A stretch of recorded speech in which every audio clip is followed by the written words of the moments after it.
What is going on, you guys? Alright, I am filming this the day before I leave for Texas. But going on the theme of Thanksgiving, I am going to review a family movie. I have a tradition. One Robin Williams movie has to be reviewed by the end of the year. And I am choosing his most criminally underrated movie in his entire filmography, Hook. Now it's time to get into the good, the bad, and the hook. This is my review of Hook. Alright, so the story goes, Peter Pan grows up, he's had kids, he's a massive stick in the mud. Don't worry, I'll get into it in the character section. Forgot everything about Neverland until he's forced to remember because his kids are kidnapped by Captain Hook. Then Tinkerbell comes in. Oh yeah, I'll open Pandora's box later. But anyway, she comes, knocks him out, and then carries him to Neverland. So when they get to Neverland, it's completely run by the pirates. And so Peter has to put on a disguise to sneak onto Hook's ship to get his kids and then get them out of there.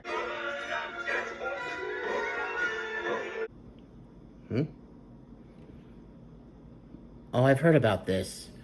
Believe it or not, that's Jim Cummings. I can't believe I have to always say this. Leave me the hell alone, Steel. You're getting on my nerves. No one likes you. You crazy bitch. Oh, I'm sorry. A male bitch. Anyway. So yeah, one thing I want to point out about this movie is Steele's in the movie. This detective, right after the kids are kidnapped, is in the movie. So, Mr. and Mrs. Banning, we've wired the phones and two of my lads will be outside at all times. If you're wondering who that is, that's Phil Collins. Seriously. I had to look it up. That's really him. And as me, I give you the Steel Landing Stingray, Captain James Howe! A big frozen stiff statue named Balto. Don't come running to me. I thought I was watching Hook, not a Balto reunion. Anyway.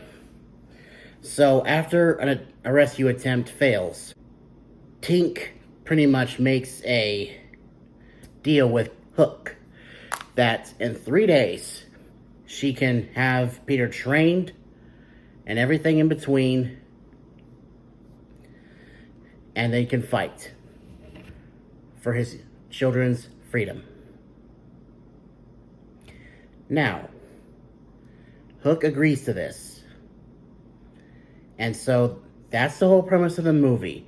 He basically goes into a Rocky-like training montage for most of the movie, being trained by the Lost Boys, Tinkerbell, and a little boy that went on to be Zuko from Avatar: The Last Airbender. I'm not even kidding.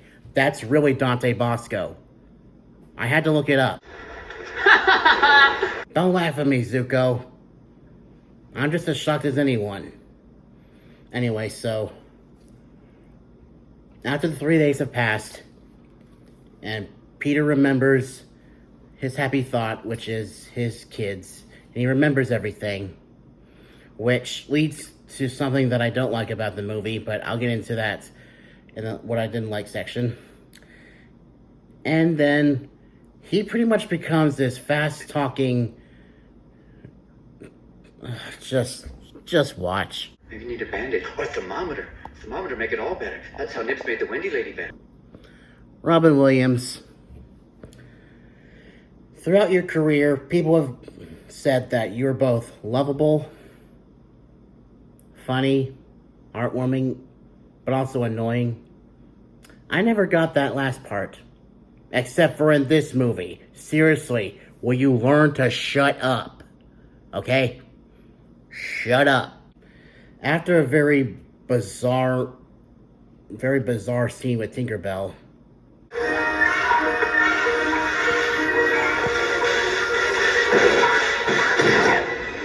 Oh, give me. again, I'll get into it. Now, after he relearns to fly, he goes to Hook's ship, and all hell breaks loose. The Lost Boys join in the fight, spraying paint at the pirates for some reason. And Jack has been brainwashed into not liking his dad anymore, which... well, I'll get into that in the character section. I mean, it wasn't hard. It was not hard at all to brainwash Jack. Seriously. But after Rufio engages in a fight with Hook, and all the excitement, Rufio is killed. And that motivates Peter to fight Hook to the death. And after some Steven Spielberg whimsical shenanigans, Hook is defeated, and everyone is happy. Well, are you happy with the way things turned out, Rufio? I'm never happy. Well, you don't have to be so mean about it. But anyway, when they go home, back to London, Peter is a changed man. He's all whimsical and fun. Basically, he's frickin' Peter Pan. There's no other way to say it. He's Peter frickin' Pan. And honestly, one of the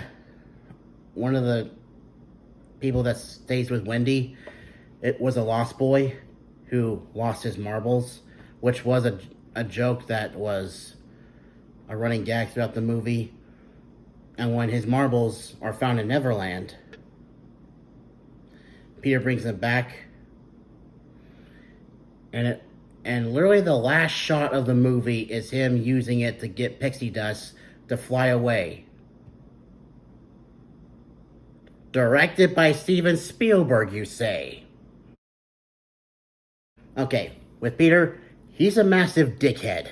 He's a stick-in-the-mud businessman who... I can't even. Dad, I gave. I promised. Listen, it's my son's big game. Last game, we'll make it a short meeting. I'll be there. My word is my bond. Spoiler alert, he breaks his promise. He sends someone from the office with a camcorder and film to film his son's baseball game. And I mean, sure, by the time he gets there, the game is over and everyone's gone. I mean, I get that he's a businessman and sometimes he can't get out of it, but still, he put in little to no effort, which pretty much, if you ask Jack about it, well, there's another Robin Williams character he'll probably quote. Fine, I understand. After all, you've lied to everyone else. Hey, I was beginning to feel left out. Exactly my point, Jeannie. Now, Hook. Why is it that the villain is the best part of the frickin' movie? And Dustin Hoffman often the straight character. He's always serious. Or at least he can be taken seriously. He can be funny, but he just does it so rarely. Like, seriously, watch any movie that he's in. Pretty much, even watch Kung Fu Panda. Watch Kung Fu Panda. Even saying the title Kung Fu Panda is ridiculous. And even in that movie, he's a serious guy. Sure, he has a backstory, but it's frickin' Dustin Hoffman. But why is it that this is easily his most fun character he's ever played? And honestly, his chemistry with Robin Williams, I honestly believe that they've been enemies for years. And Smee in this iteration, obviously, as I said, it's Boris. But he's basically Hook's bitch. And every iteration, he's Hook's bitch. His bitch. Alright. Time to go over Tinkerbell. It's time to open Pandora's box. Alright. Tinkerbell is so annoying in this iteration of Peter Pan. She's nothing like the original story. I know it's Hollywood and it happens, but I was gonna save this for the what I didn't like section, but I have to say this. Tinkerbell in this version of Peter Pan is so America's sweetheart. And she's so smiley and, you know, nice, helps people. When in the actual story, she's selfish, vindictive, and even tries to get Wendy killed. And just wants all the attention for herself. And she's played by Julia Roberts. Someone who's notoriously selfish, notoriously attention-seeking, and is a notorious martyr. Not the Christian-type martyr, the I want attention type martyr. And this is what she does with Tinkerbell. You would think with a personality like that in real life, she would be perfect to play Tinkerbell. But no, she dropped the ball and played it as America's sweetheart. It gets on my freaking nerves. And Rufio, he's easily my favorite character in the movie. Sure, Captain Hook is the best part of the movie, but Rufio is my favorite character in this movie. Not just because he's Zuko, but because he's actually kind of awesome. I mean, seriously.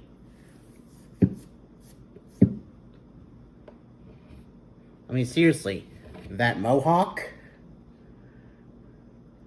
and the fact that he was so young at the time, but yet he was such a trained swordsman. Like, seriously, he's awesome.